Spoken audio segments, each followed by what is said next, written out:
Book 5, number 2, the missing movement from the Vivaldi A minor concerto.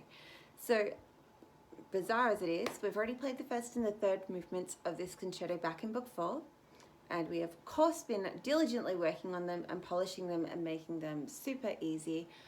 And now we're ready to play the second movement, right? We've played our Bach Gavotte really well. Second movement, Vivaldi. And we're well prepared for this because we know what Vivaldi sounds like. We know his dependency on phrases that repeat for dramatic emphasis.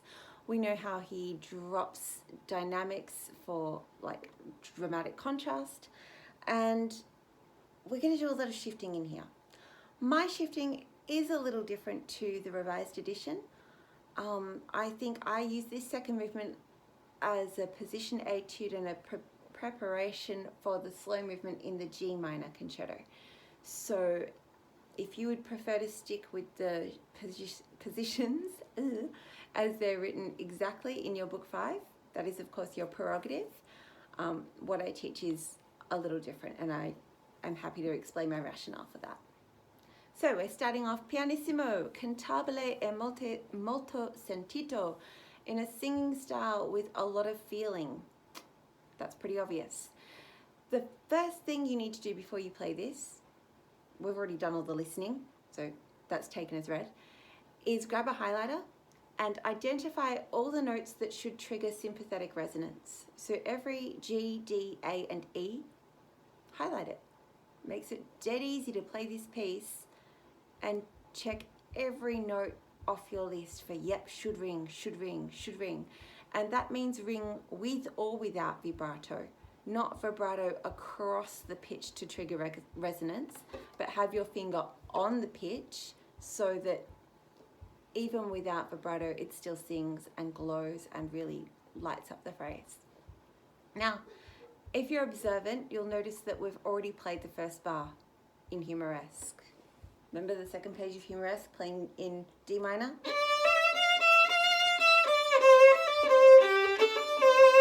Well, newsflash, this movement's actually in D minor. I know the concerto's in A minor, but this movement, D minor. How exciting. So, tune those Humoresque notes.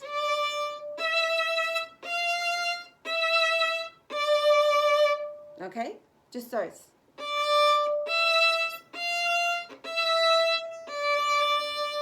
If they don't ring, you're wrong. Easy. That makes it so easy to play in tune. They've got to ring. Once I hear them ring, I know I'm playing the right sounds. Go.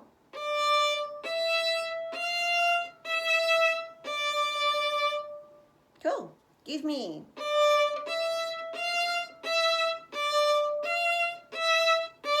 Ready, play.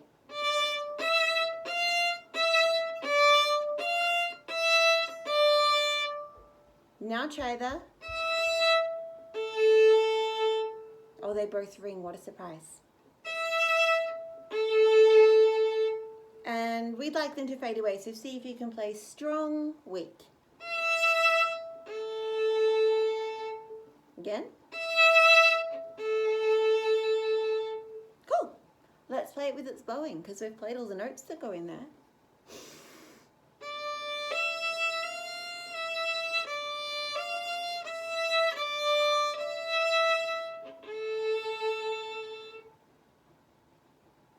Take a look at the next phrase.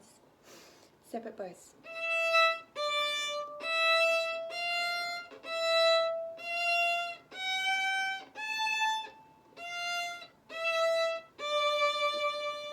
It features a shift to fourth position and then back to third position. Now the shift to fourth position happens on your second finger, and the rationale is that that's where your two notes, your pitches, are only a semitone apart. This is a great skill to identify because later on you can get a shift and think, gee, that's weird. Why is that there? Oh, it's because those two notes are only a semitone different. Of course. It also helps you if you're looking at music that doesn't have any shifting mentioned in it and you need to navigate the most efficient way to play it. Look for the two notes that are only a semitone different. So make sure your positions are marked clearly in your music, and let's play that second bar again. Ready? And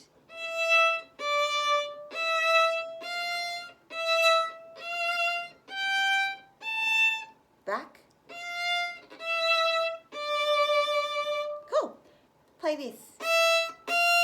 E, F natural. Now play those notes with second finger. May help to look. Often people overshoot this a little bit, but it's a great skill to be only shifting a semitone accurately. Ready, go. Cool, now play 2, 2, 3. Think about the relationship between F and G. It's a tone.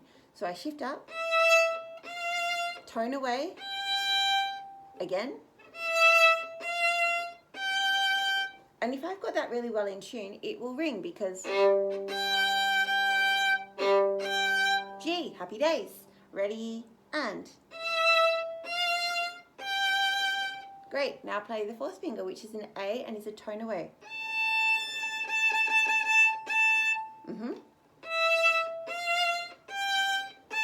Ready, play.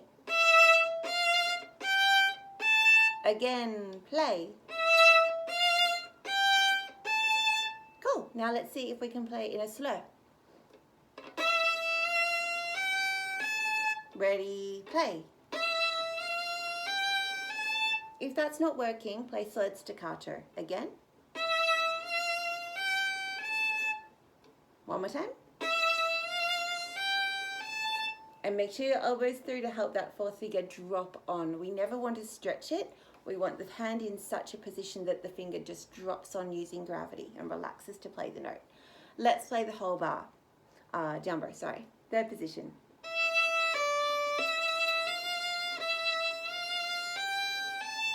Shift back to third. Shift on the rest.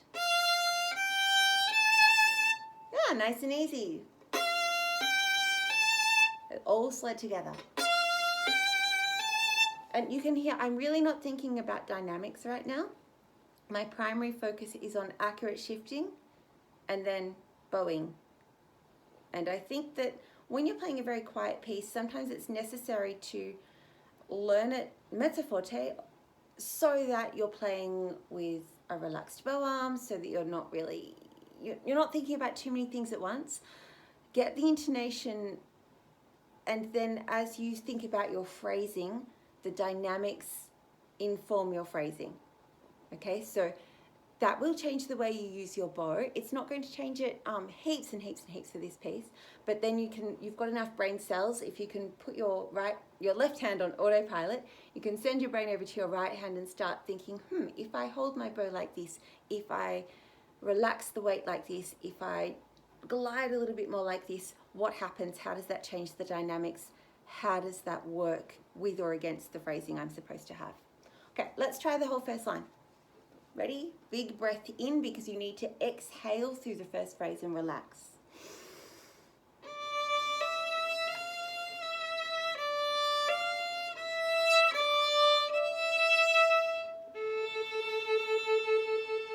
Breathe. Shift up. Back. Cross and shift. Great, next little bit, third bar, B flat. Check that first finger's really squished. Tone color, I play this in third position.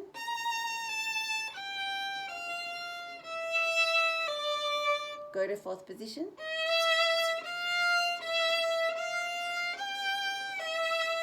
Great, so let's play just that bar again because it starts in first position, goes to third, goes to fourth.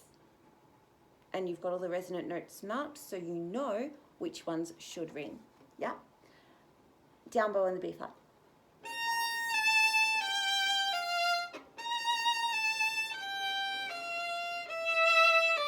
Shift.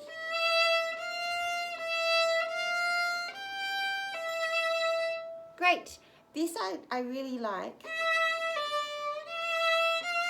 We have to shift a whole tone with first finger, so it's a great point to practice because we've had a semitone shift in the first line and now we have a solid tone shift, and learning how to get from third to fourth will help you in the G minor second movement when you're very exposed. So again. Good, again. Now just send your brain over to your thumb, your left thumb, and see if it stays in contact with the back of the fingerboard in the same way, or whether it changes when you go to fourth position. Okay, just observe what's going on. Again. Does it feel different? Mine definitely does. I feel like my thumb goes from being beside to being slightly under. And check this out.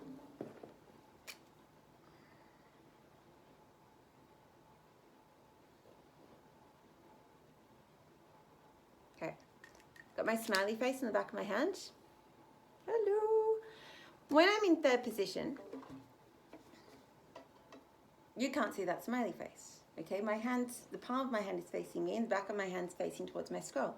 But as I come into fourth position, so there's a little bit of rotation, and the rotation happens up here in my shoulder, brings the elbow in front of my body, and suddenly you can see the back of my hand.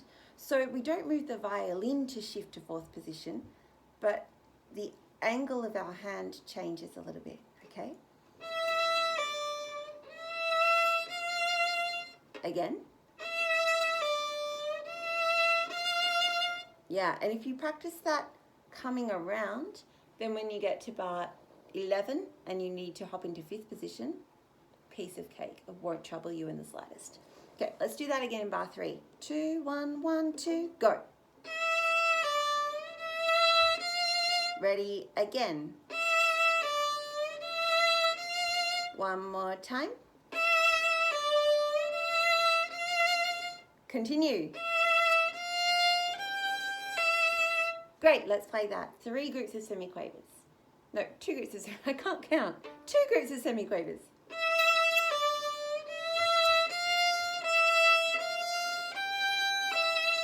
Yes. Now all the way through that, I'm listening really intently to my first finger. It's an E natural. So I'm listening for ring, da, ring, da, ring, da, da, ring. Okay, the D and the D and the G will also ring, but not quite as brightly as that E will. That's the note you've got to listen out for. Again.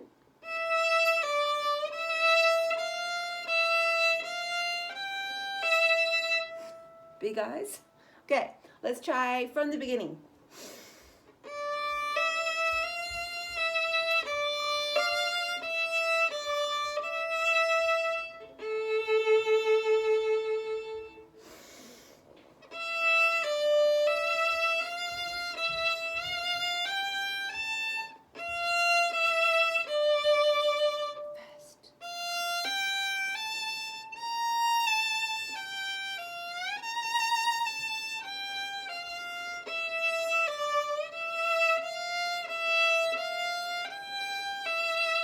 Congratulations! Here you are in fourth position, your hands wrapped around, and you can drop your fourth finger on.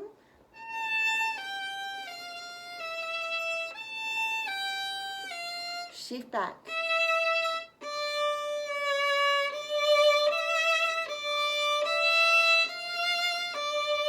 Great! So find your E again. First finger E.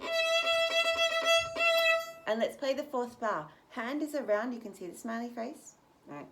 Yep, there it is. Drop fourth finger on, okay? Gravity's going to let that note happen. Sorry, I was pitchy, I was stretching out at the same time. Don't do that.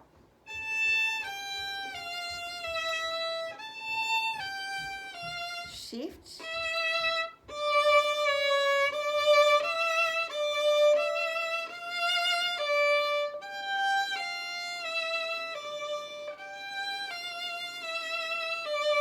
First.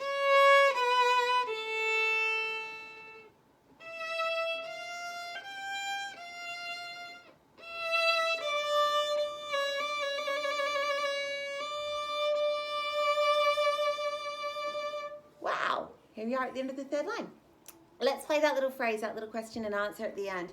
2, 3, 4, 3, 3, 2. Why are we shifting on the third finger? Because F and E are only a semitone apart. Okay, they're the 2 close notes, so that's why we shift between those notes. Ready, and shift. Again, ready, play. Shift, trill.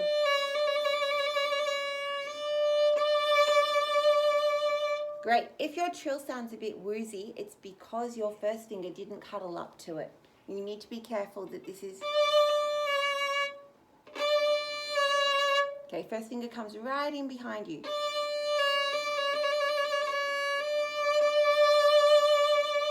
And those trills are really great to listen to carefully, because if you play them all the same speed, they sound very mechanical. Okay, they're very machine gun. So see if you can manage to vary your trill speed.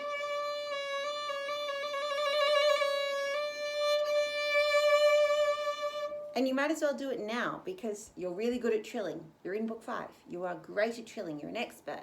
This isn't Gavotte for Mignon playing. Okay, we're being a little slower and we're really thinking about what we're doing, and we're singing this with so much feeling and emotion. And so we kind of want to be, that trill to be poignant, right?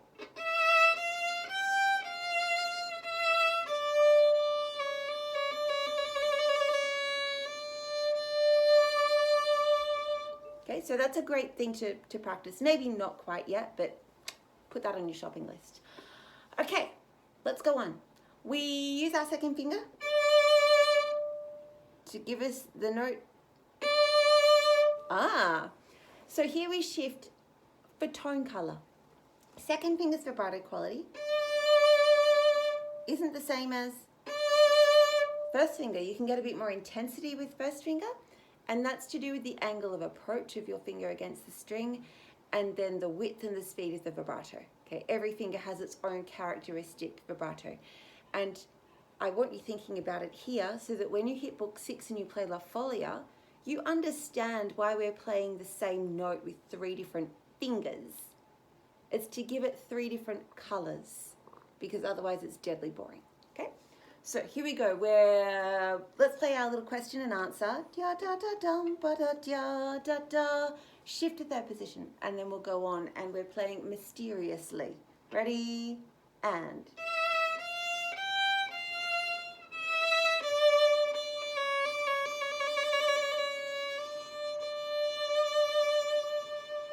shift, ring. The intensity builds. Shift, semitone, trill, first position.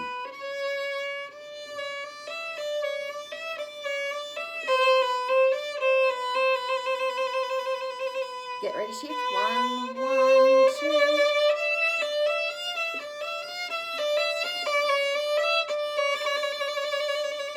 Shift, ring,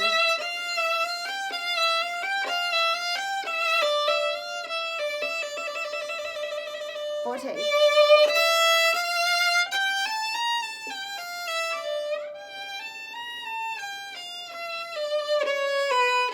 okay, let's talk about that, right? We've got a big mountain, separate bows. Did you see me shift? While you play the open E, whiz up. Shift. Again. Shift. One more time. Okay, you're in third position. That's good, because now you want to get to fifth position. Remember I talked about that smiley face? Check this out. Oh, my first finger is taking me up to an F. And then I put the second finger on. This idea of shifting with the old finger before you put down the new finger, very valuable. Not new either. You practice this a lot playing. Okay, back in book 4. At the end of the first page. So let's recycle that idea here, because it's a bit scary trying to play out of the blue. We want to use our first finger to travel. So let's play. 3, 1. Again. 3, 1. Cool. Don't forget to bring your hand around. Okay, if you try and bring it straight up this way, you're going to bash into your violin and you will have no hope of getting the rest of your fingers on, and you need them on. So we're thinking ahead.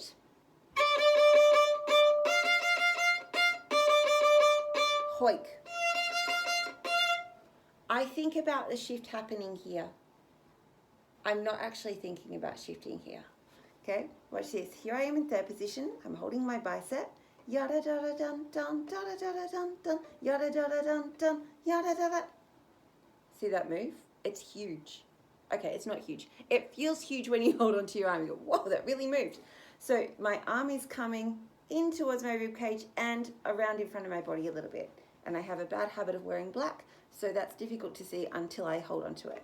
Yada da da dun dun, third position. Yada da da dun dun, fifth position. So practice that. Hold onto your bicep and get the feeling of your arm shifting, not your hand or your finger.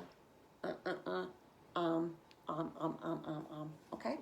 So let's play it one more time. Arm. Yeah, and then put second finger on a tone away.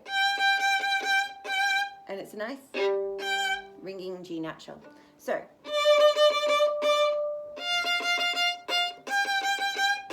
you won't get this shift perfect in one day. It's going to take a pause and you do it by yourself 5 or 10 times to get that muscle memory to learn. But that's the best way of practicing it, okay?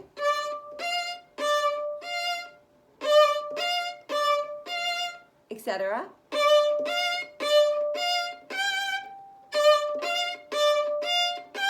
Got that? Okay, now skip the 3 and go straight up the string with the 1.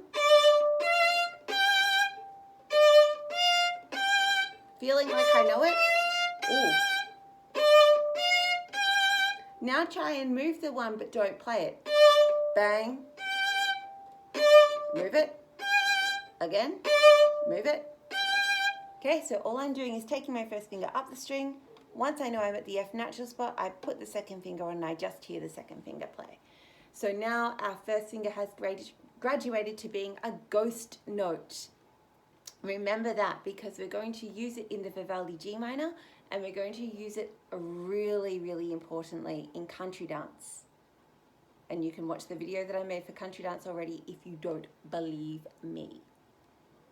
All right, let's play. 1, 2. Leave the 1 out. Make it a ghost note. Cool. Now I've got the 2. Our fingers are all lined up. I have them above the A string because I moved with my arm. I didn't move with my hand. 2, 3, 4, 3, 2. Let's play. Again. Make sure your 4th finger is squishy. Because we're in 5th position, our tones and semitones have become closer together, so you've got to work a little harder to get your semitones.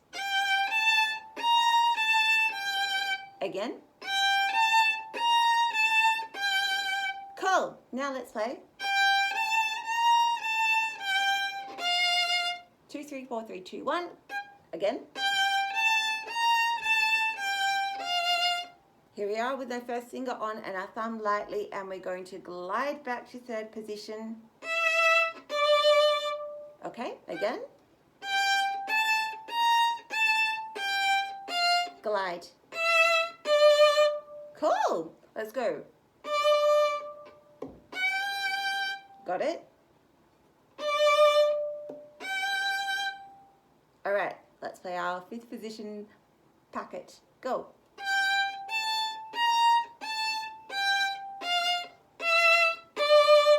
Great. Let's try playing from the start of the phrase. Ya da da da da da da da. Keep all your bowing separate. Okay, and I'll play it a little slower than I just sang it. Ready, play.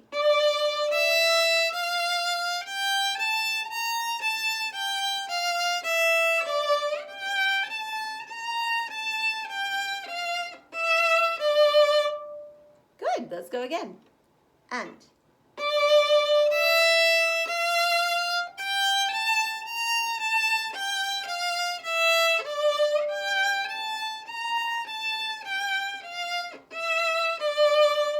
Now first position.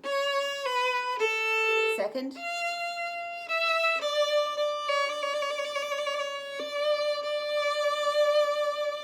All right, that line is the bit that you'll practice 100 times. First to get the intonation correct, and then to smooth out the shifting, and then to add the bowing, and then to get the ornaments, and to tidy up that second position at the end that can sometimes be a bit cranky.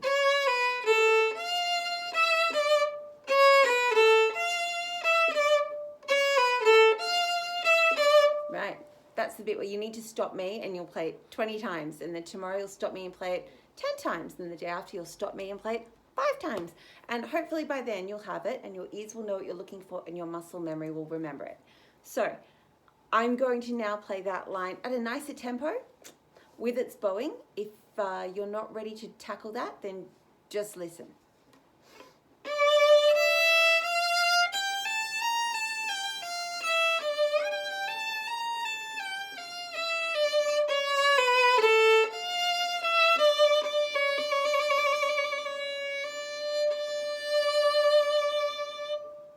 Okay, one more time, just that line. And.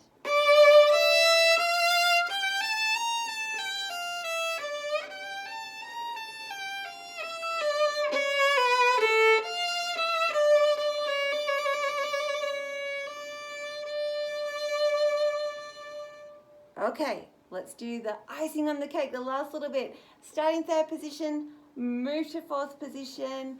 There's something you should write in bar 13. You should write in that E flat to F natural is a tone. That's a tone. Okay, E flat to F natural.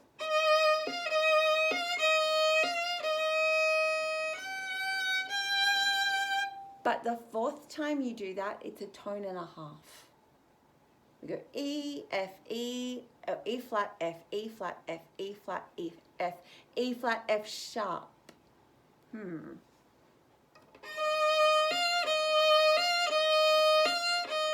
Reach with the 2.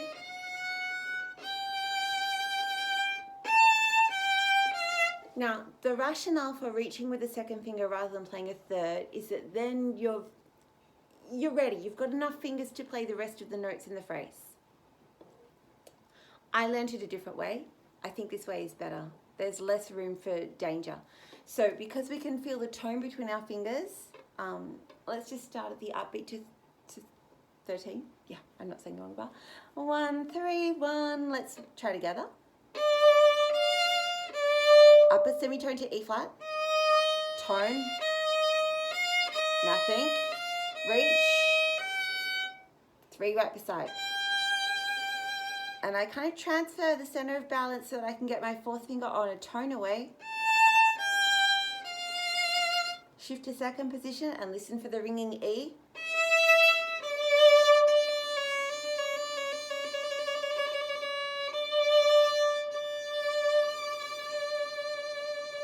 Sorry about my scratch. My bow speed varied too much. Let's play that chunk again. If you're ready to think about varying your trill speed, that'd be great. Try to fade away your ending. There's a really big danger of I made it, great. Yada, da, yada, less. Okay, and that's the spot where you need to just think about making your bow way less on the string. Okay, upbeat to 13. Ready, and.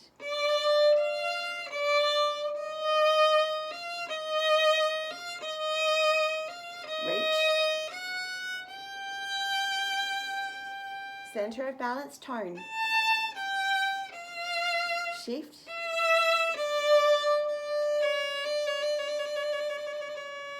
Ready, left.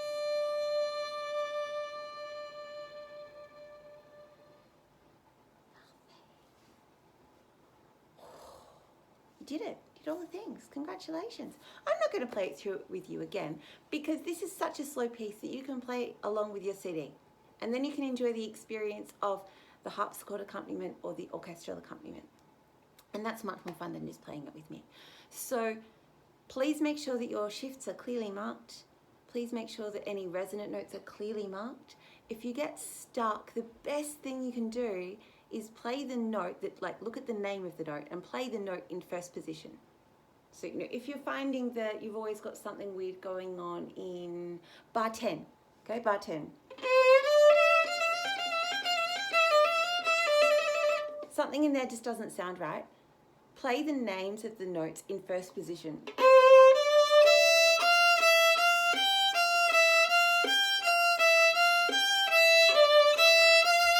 And then your ears might say, oh, right, okay, my fourth finger isn't making that G natural sound, because that's a really common error in that spot.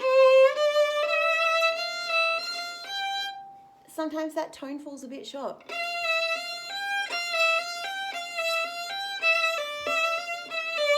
Okay, so use your toolbox, use the ideas you already have access to. Get the bowing out, take the ornaments out, find the resonant notes, play it in first position, little bits, lots of times. Mark tones and semitones, that's another really important one. So you know where the fingers touch and where they need to be apart. And enjoy it. Cheers.